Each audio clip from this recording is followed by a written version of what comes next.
জানিস কি? ভাইব্রেশনটা কম হয়। হ্যাঁ, সবই জানিস। তোদের বক্সের ভিতরে কোনো চিপ দিয়ে দিবি, ভাইব্রেশন কম হয়। ঠিক আছে।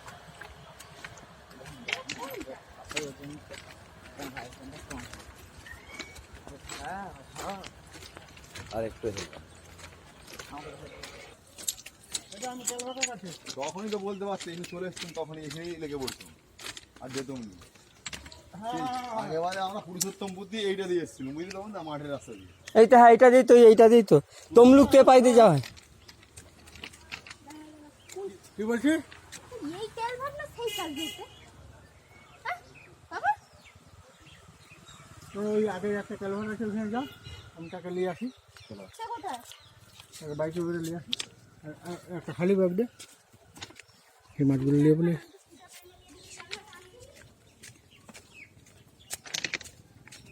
হেলমেট পরে থাক, কম রোদ হয়, ওদিক দিয়ে যাবো কেন, এদিক দিয়ে যাবো কেন, হেলমেট পরা রোদ লাগছে।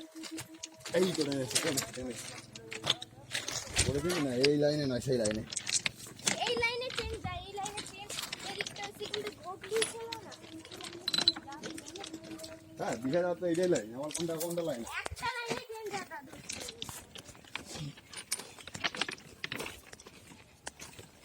মানে একটা লাইনে যায়, একটা লাইনে নিয়ে আসে, এই লাইনটা কম দিচ্ছে। হ্যাঁ ওই ওই পাড়াপাড় ওখান পর্যন্ত দুটো লাইন, তারপরে একটা লাইনে যাবে।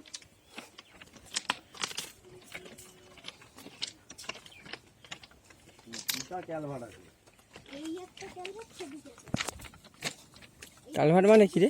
পোল?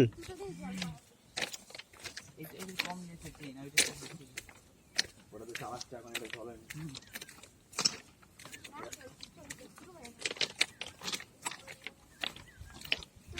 এই লোহা যায় কত কাজে না। আগে এত হাগা পড়ে থাকতো, এখন আর হয়তো সিস্টেম কি। এই লোহা জাম করে যারা ঘুরায় না লাভ। যারা পায়খানা করে সেটা আলাদা ব্যাপার, এমনি হাগা আগে দীঘা ট্রেনে পায়খানা করলে রেল পড়তেই করতে হতো আগে। রেল যারা কাজ করে তাদের অসুবিধা হতে পারে, নিয়ে এলো তোমার না।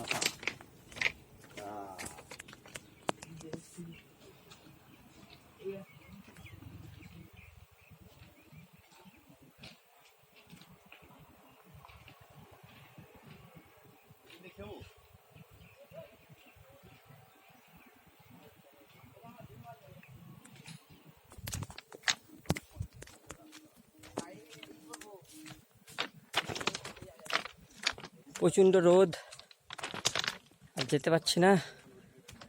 আমরা এখন মাছ ধরতে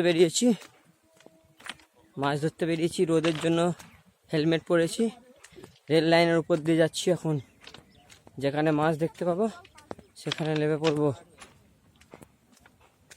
ওরা মাছ পেয়েছে, রেল লাইনের উপর মাছ পেয়েছে। ওই যে মাছ পেয়েছে এরা দুজনে রেল লাইনের উপরে। না মাছ পাইনি।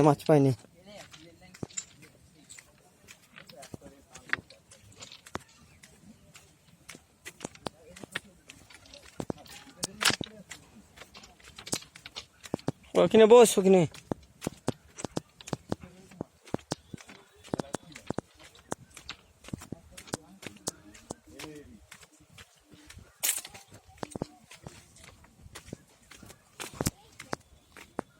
এখানে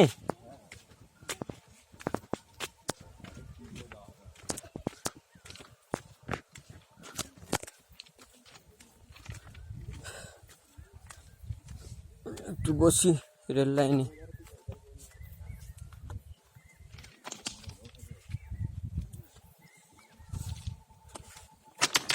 সবাই বসি, বাবার সাথে গেছে তা না, এখানে বস, এই দিকটা রেখে বস।